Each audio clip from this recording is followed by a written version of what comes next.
Greetings everyone, I am Rafael Caso and welcome to Aim to Thrive, Wellbeing Education for the construction industry, where we learn life skills to move from a surviving to thriving mindset. Wellbeing empowerment through education.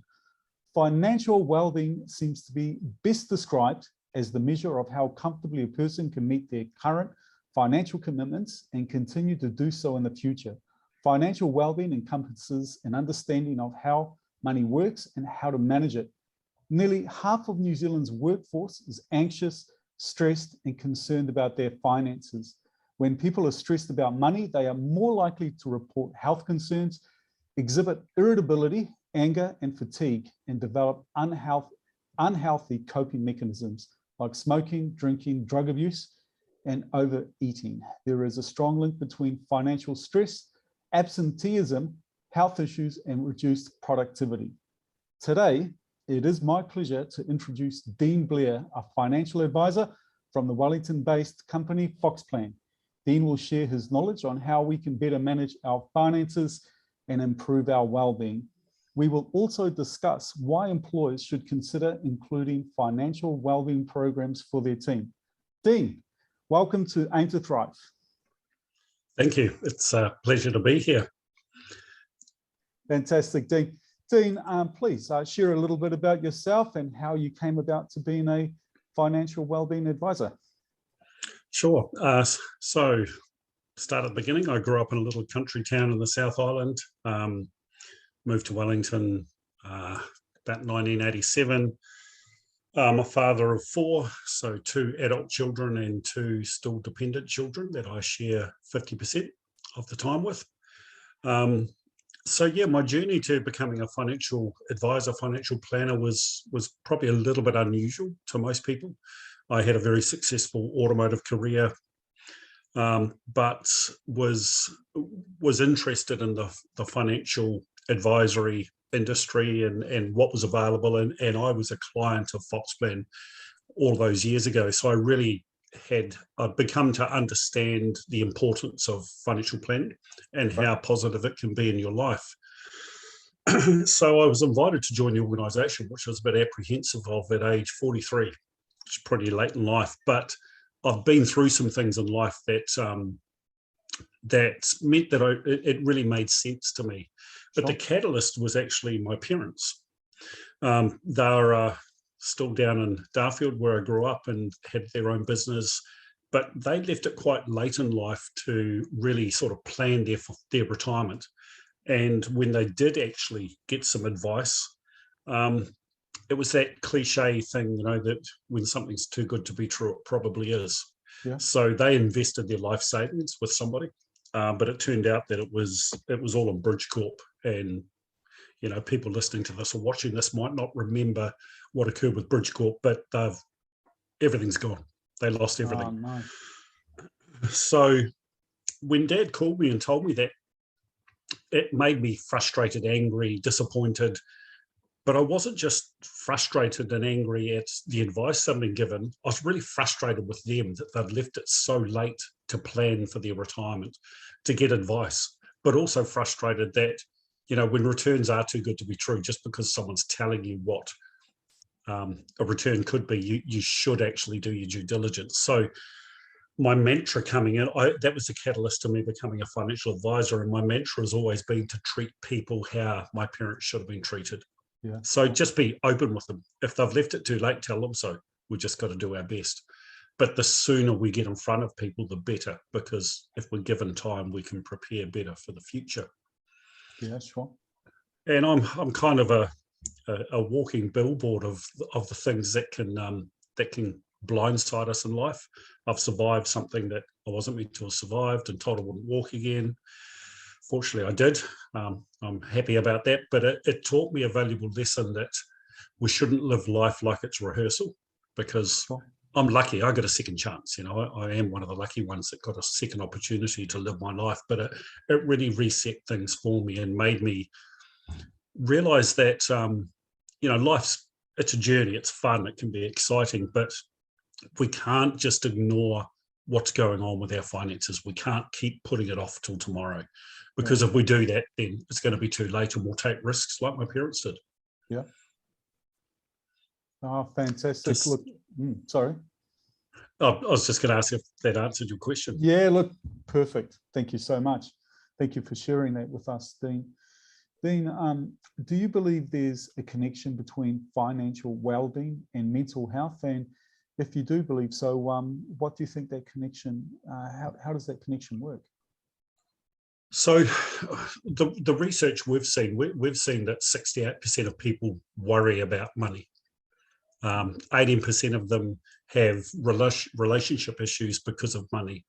47% of people feel stressed about their finances. 30% lost sleep thinking about their money problems, and then 18% of people feel unwell with money concerns. So these are all things that, stress is one of those things that once the stress sets in, it really impacts on our mental well-being, our mental health, because depending on our personalities, we can ruminate, we can have those things on loop that they go over and over in our mind worrying about, or we'll just ignore them and hope that they get better.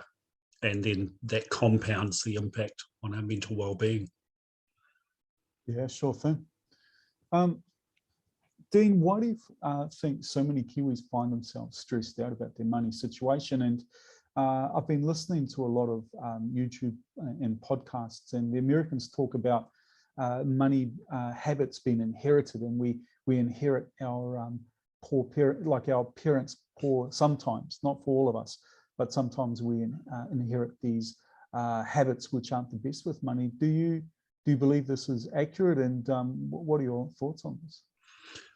Absolutely, I believe it is accurate. And there was some research done here in New Zealand where they did a study around school children and young children. And that research showed that most young children have formed their financial habits by the age of 8. They've been absorbing what's going on around them in their own environment, in their own homes. And that research also showed that we do have an opportunity to potentially rewire that thinking around the age of 13 to 15. Yeah. But you can hear research, you can read things and watch things, but I saw firsthand when we ran a program with some school kids. We did some financial fitness boot camps in a school environment. And we had there was 120 children broken into 2 groups of 60. And we just ran a program with them, our normal financial fitness boot camp. But part of that is giving them some homework where they went home, and what we asked the children to do was to go home and talk to their parents and work out what does it cost to run your house. And, don't give us exact numbers because your mum and dad won't want to be disclosing personal financial information. But out of 120 children, 12 completed it, 10%. Wow. So for me, that was a big signal that I'm not saying it's anyone's fault. I'm not saying that at all. But I know in my life, especially now with co-parenting, that life's busy. You've been at work all day. You've probably had enough stress and things going on, and you come home and you're wanting to prepare dinner and get organised for the evening and make sure your children are doing what they're meant to be doing. And then if you sit down at dinner and your child asks you, "Hey, mum and dad," or "Hey, dad, hey, mum, can we just go through this and work out what it costs to run our house?" Well, that's the last thing you probably want to do. Sure. And in a relationship where there's 2 people, it could actually even create conflict because there'll be tension between the 2 about who really knows the numbers and who's in charge and who's not in charge, if you want to call it that. So I really understood that who has capacity.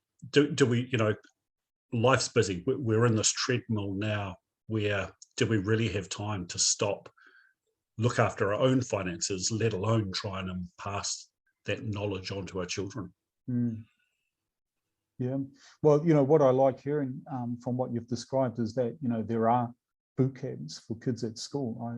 I don't remember anything being on offer like that, certainly when I was at school. And when you think about it, managing money, regardless of how much you earn, it's such an important skill. And it's something that going to the school that I went to, money was almost like a taboo subject that we never really spoke about, So do you think there's improvements in these, in this current generation where schools are a little bit more open about, managing money? I think the only thing I remember about money at school was the ASB, a little elephant that we were given Oh, to yeah. start an account, and then we all got our little ASB books, and we used to write in how much we were depositing. So I guess when I think about it, that was one thing that we did. But then certainly nothing as a teenager. Are you aware of improvements with this education that kids can receive right from school? Yes, there's been some great improvements, and Yeah. the schools need to be open to it. The educators need to be open to having it in the school. But there's a thing called Banker, Yes. spelt BANQER, I think it is. A young woman, Kendall Flutie, founded it, and it's a virtual financial world that schools can have on board as part of their learning curriculum. Right. There's a cost to it, and I think it's Kiwi Bank have actually sponsored a lot of schools there. We Fox Plan sponsored a school for a time, yes. and it's a wonderful virtual financial world where children can really learn some really valuable skill sets around money. Yes. But not all schools have it. It's not nationwide, but it's available nationwide, but not all schools have adopted it. I think you first need the school to be open to having financial literacy as part of the curriculum. They've got a lot to teach. There's some pressures on them, so I understand that it's it just adds to their workload as such. And there's probably some reservations around if the teachers don't have their own financial affairs in order, if they don't feel confident themselves, are they really going to want to start bringing it into the curriculum? Sure thing. Yeah, that makes sense. Dean, what are the, you consult with a lot of people.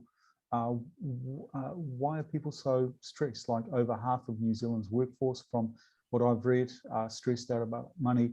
Are these big worries, or are these just, day-to-day sort of worries about, maybe not being able to afford something that you see, or what are people's most people's concern or worry?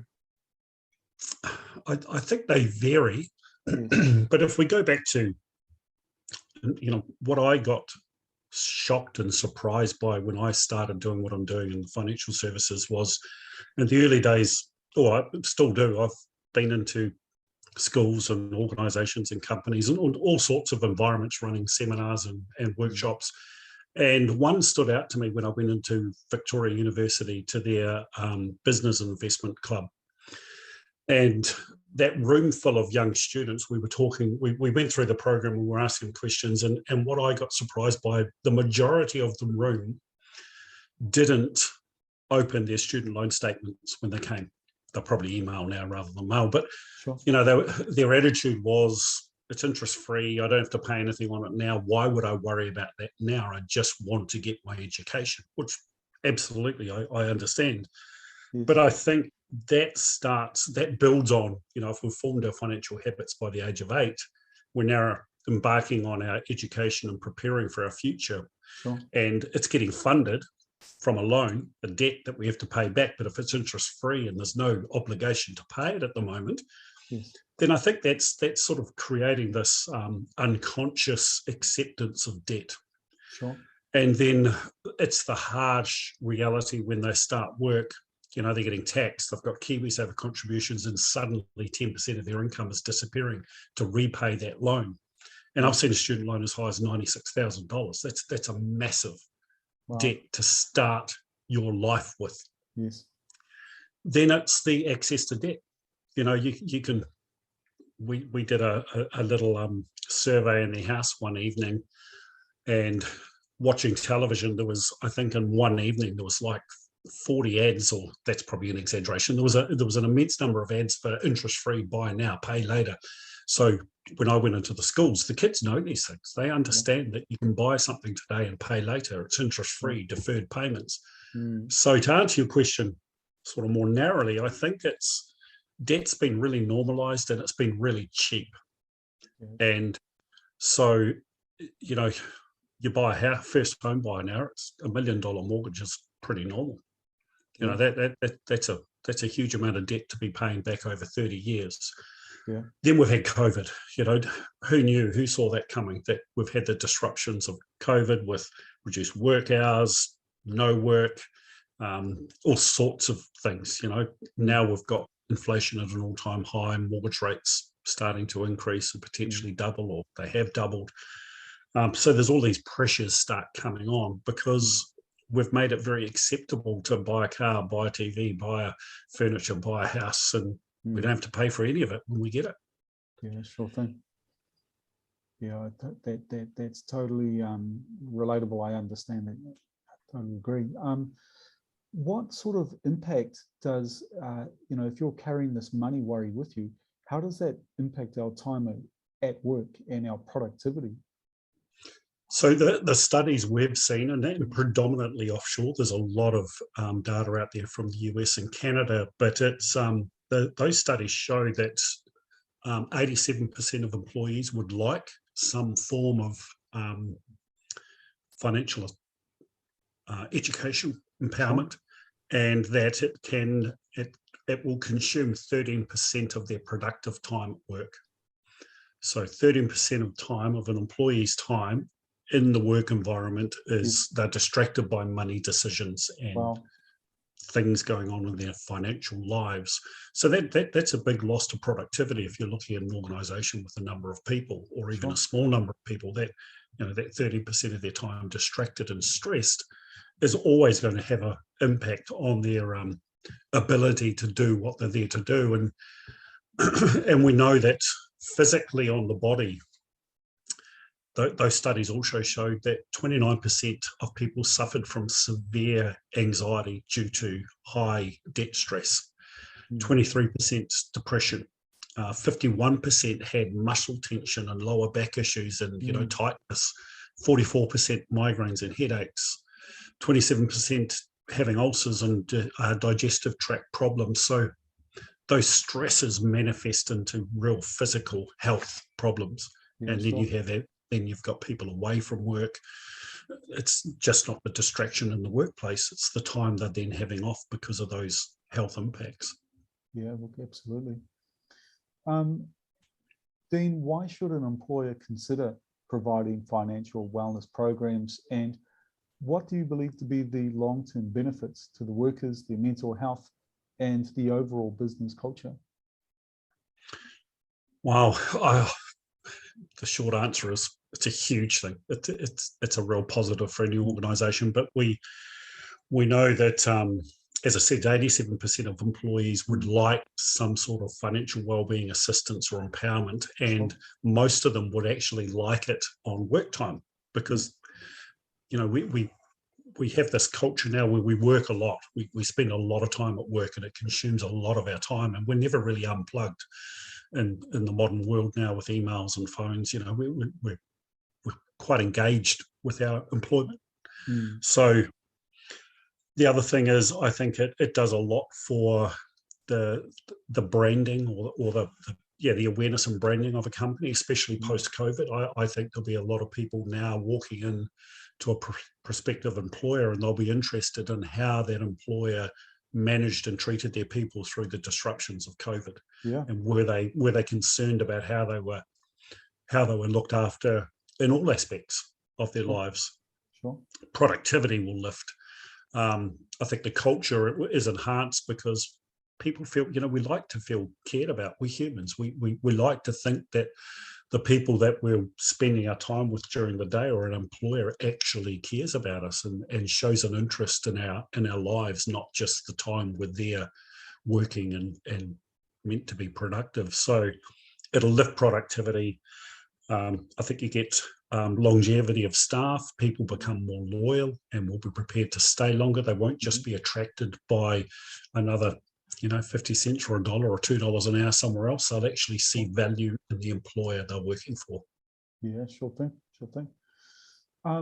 What are the first steps for an employer and for them to assess whether they should include a financial wellbeing program?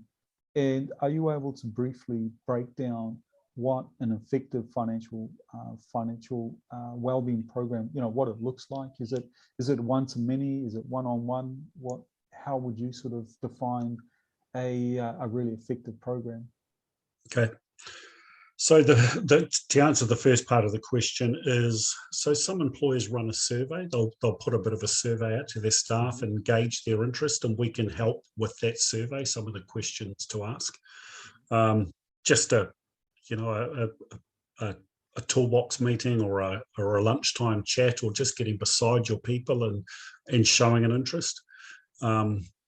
Probably too, for a lot of employees, when they onboard a new staff member, or that staff member is going to be, your KiwiSaver questions, but the employer's not allowed to answer those questions about KiwiSaver providers and contributions and the type of fund asset allocation. So I think that highlights straight away, maybe for an organisation, that there's some questions being asked by their people that they can't answer. But yes, just talking to your people, running a survey can be a good way, but really just engaging and talking to them. But maybe sitting back and reflecting on their own situation, if they're the employer, the owner, or the manager of that company organisation, if they're feeling like there's a whole lot of things in their financial life going on that they're not sure about, then their staff are going to be the same, because we're all in similar. It doesn't matter how much money you make. You can still have all the financial worries of someone that doesn't make a lot of money. That's really obvious. Then how the programs work, we'll tailor them to suit the organisation. And as I said, we've done some, the old toolbox session on a Friday at the end of the week, and created an environment where it's pretty relaxed and enjoyable. And depending on the organisation, there might be something to eat and a beer or two at the end of that.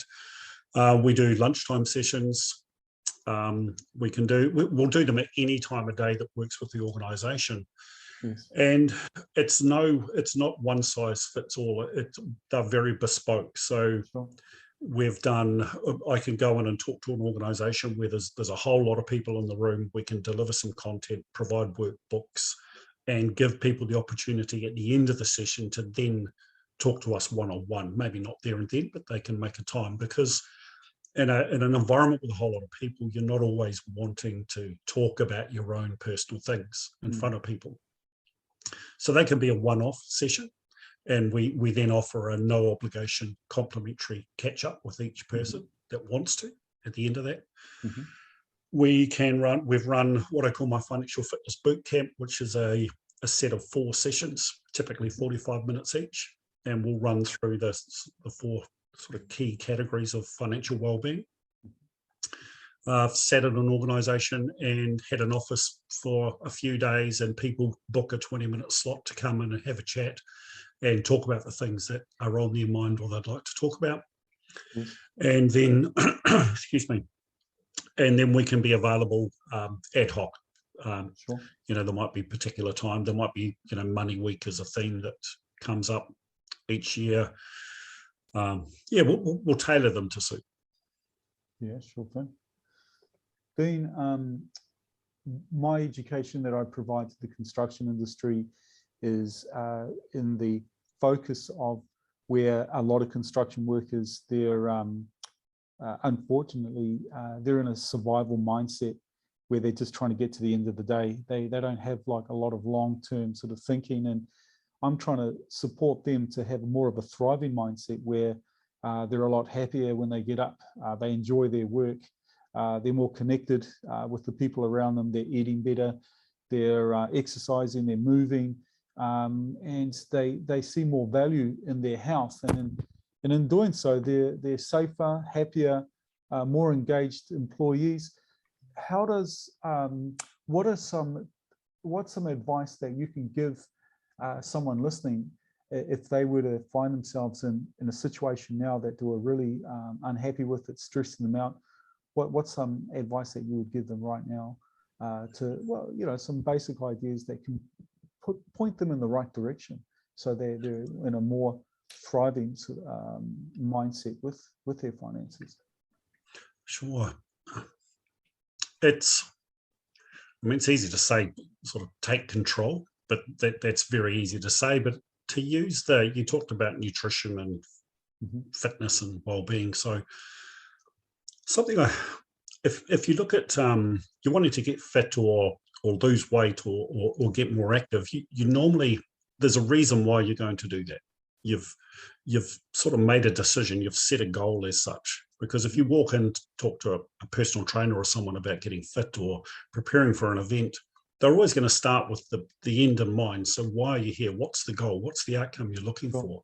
Yeah. So I think that's a lot of it is finding a reason to change what's going on today. And that's easier said than done when we're busy and when we're under stress and our mental well-being is compromised. It's really hard to look at something positively or set a goal. But we all have something in our lives that's really important to us, whether it's family or a belief or whatever that may be. So first thing I recommend is find a reason to change. So what's the goal? And the goal might just be, I want to get rid of a credit card debt, or I want to buy a house, or I want to go on a holiday or buy a car, or just have a week away. So set a goal that's achievable, determine how much we need for that goal, and then simply break it down. So we might say we want, $2,000 to go on a holiday, and would like to go on that holiday at the end of winter to have a break. So, or how many months or weeks is that? What is our pay cycle? So work out that amount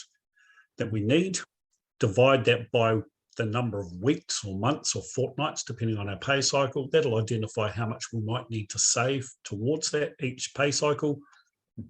And then start putting that into an account that's named something. Open another account and name it something, and just start the habit. And we might look at it and go, well, I don't have $50 a week available at the moment because it's so tight. We'll start with 10, then take it to 15, then take it to 20. It's just the habit. Same thing when KiwiSaver was implemented all those years ago. Everyone was really stressed about how much that 3% would take from their paycheck. No one even notices now. We don't even know that's happening. So it's just form that habit. Start the habit, start small, make it achievable. And once you start to see it grow and achievable, then it's very empowering, incredibly empowering. Yeah. But the other thing is it's that Kiwi, we're good at this, she'll be right, we'll figure it out later. With the number 8 bit of wire, we'll always find a solution. But we've got to be careful that we don't have our heads in the sand. So the other thing, and this is not going to appeal to a lot of people I know, is do an audit, not a budget. You hear people talking about budgeting and do a budget. Well, a budget is you set what you think or want to spend. That's just hoping that that's what it'll be. An audit is actually the facts. Go back 3 months through your bank statements. Where did you spend all your money? Be really hard and brutal and honest on yourself. Because once you look at the facts, you'll either sit there and go, well, that's just a reality I'm in. I can't do anything about it. Or I guarantee you'll find areas where you go, holy crap, I had no idea I had Spotify, Netflix, Disney Plus, Sky. I've got all these subscriptions. Why have I got so many? Or I've got a subscription here that I haven't even used for some app. Or do you know what I mean? Look at the facts. Actually be hard and brutal on yourself and what's going on today. And then what am I prepared to change? Yeah, that's really good advice. Dean, it's been an absolute pleasure talking to you. I'm going to make sure that below our video, there's a link so people can contact you directly. And I thank you very much for your time, and really appreciate the sharing your knowledge with our listeners. Thank you. Thank you very much. It was a real pleasure. It was fun.